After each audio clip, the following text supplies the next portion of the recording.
आगामी त्योहारों को लेकर सहारनपुर प्रशासन पूरी तरह अलर्ट मोड पर है। जिलाधिकारी और वरिष्ठ पुलिस अधीक्षक ने भारी पुलिस बल के साथ शहर के संवेदनशील इलाकों में संयुक्त फ्लैग मार्च किया। थाना कोतवाली नगर क्षेत्र के प्रमुख बाजारों, चौराहों और भीड़भाड़ वाले स्थानों पर सुरक्षा व्यवस्था का जायजा लिया गया। अधिकारियों ने आमजन से संवाद कर सुरक्षा का भरोसा दिलाया और यातायात व्यवस्था को और बेहतर बनाने के निर्देश दिए। जनपद के सभी थाना क्षेत्रों में लगातार फ्लैग मार्च और सघन गश्त जारी है। पुलिस ने लोगों से अफवाहों पर ध्यान न देने और किसी भी संदिग्ध गतिविधि की सूचना तुरंत पुलिस को देने की अपील की है।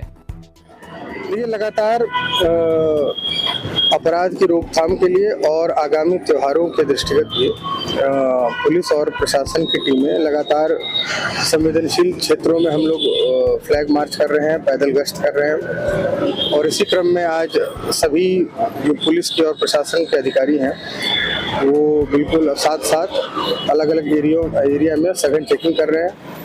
हम और जिलाधिकारी महोदय यहाँ पर घंटाघर एरिया के पास, चूँकि शहर का व्यस्ततम एरिया है, वहाँ पर हम लोगों ने चेकिंग की है। जो यहाँ पे जो ट्रैफिक की समस्या थी उसको भी देखा है और पब्लिक से भी वार्ता की है, उनके भी फीडबैक लिए हैं और लगातार हम लोग इस चीज़ को आगे भी करते रहें। सहारनपुर के चिलकाना रोड स्थित मदीना मस्जिद में मस्जिद की देखरेख करने वाले मुअज्जिन का शव संदिग्ध हालत में मिलने से इलाके में सनसनी फैल गई। बताया जा रहा है कि मुअज्जिन रोजाना फजर की नमाज में मौजूद रहता था, लेकिन सुबह नमाज में नहीं पहुंचने पर लोगों ने तलाश शुरू की। तलाशी के दौरान उसका शव मस्जिद से सटे कमरे में खून से लथपथ हालत में मिला। सूचना मिलते ही पुलिस मौके पर पहुंची और शव को कब्जे में लेकर जांच शुरू कर दी। फॉरेंसिक टीम ने भी घटनास्थल से साक्ष्य जुटाए। पुलिस का कहना है कि मौत के कारणों का खुलासा पोस्टमार्टम रिपोर्ट आने के बाद ही हो सकेगा। घटना के बाद इलाके में तनाव का माहौल है। वहीं मृतक के परिजनों ने मामले के जल्द खुलासे की मांग की। सुबह में इन लोगों ने नमाज पढ़ी और नमाज में जब उस आदमी को नहीं पाया गया जो अजान कहा करते थे, जब उसको नहीं पाया गया तो इन्होंने तलाश करते हुए मेरे भाई के घर पहुंचे।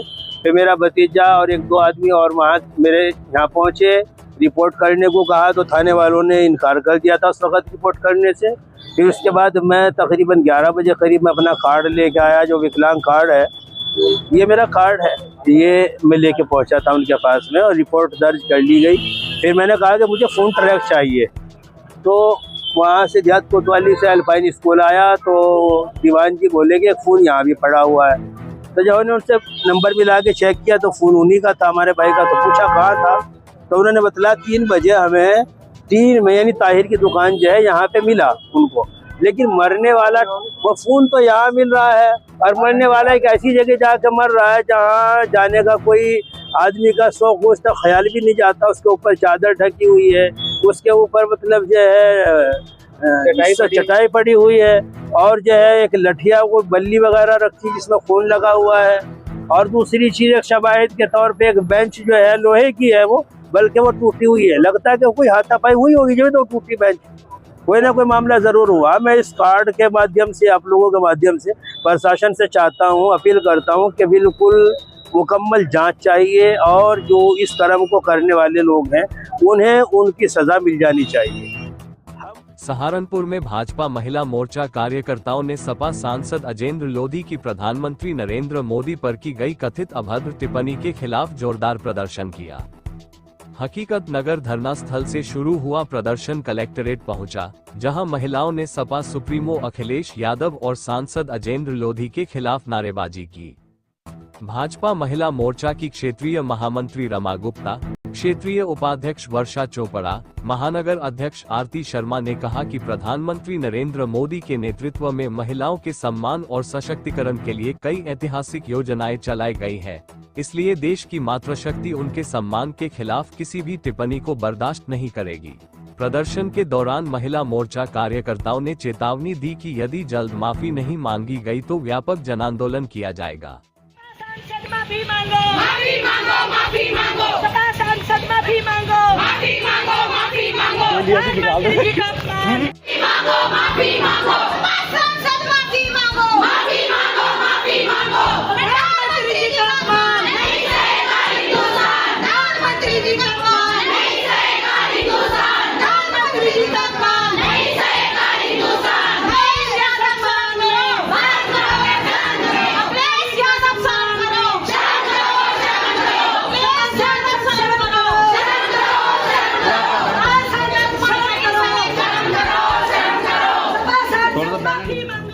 सहारनपुर नगर निगम की सफाई व्यवस्था को निजी कंपनी को सौंपने की तैयारी का विरोध शुरू हो गया है।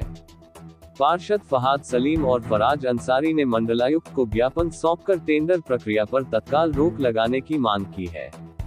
पार्षद फहाद सलीम का कहना है कि सफाई व्यवस्था का निजीकरण शहर हित में नहीं है। इससे सफाई कर्मचारियों की नौकरियों पर संकट आ सकता है और जनता को मिलने वाली सेवाएं भी प्रभावित हो सकती है।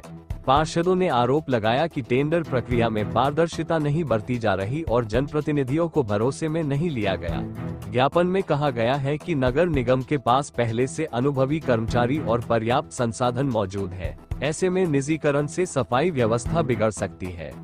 हमारी ये मांग है कि जो व्यवस्था इस टाइम नगर निगम में सफाई कर्मचारियों की चल रही है, 1887 सफाई कर्मचारी पूरे नगर निगम क्षेत्र में कार्य कर रहे हैं कागजों में, जबकि मौके पे हर वार्ड में 10 से 15 कर्मचारी गायब हैं।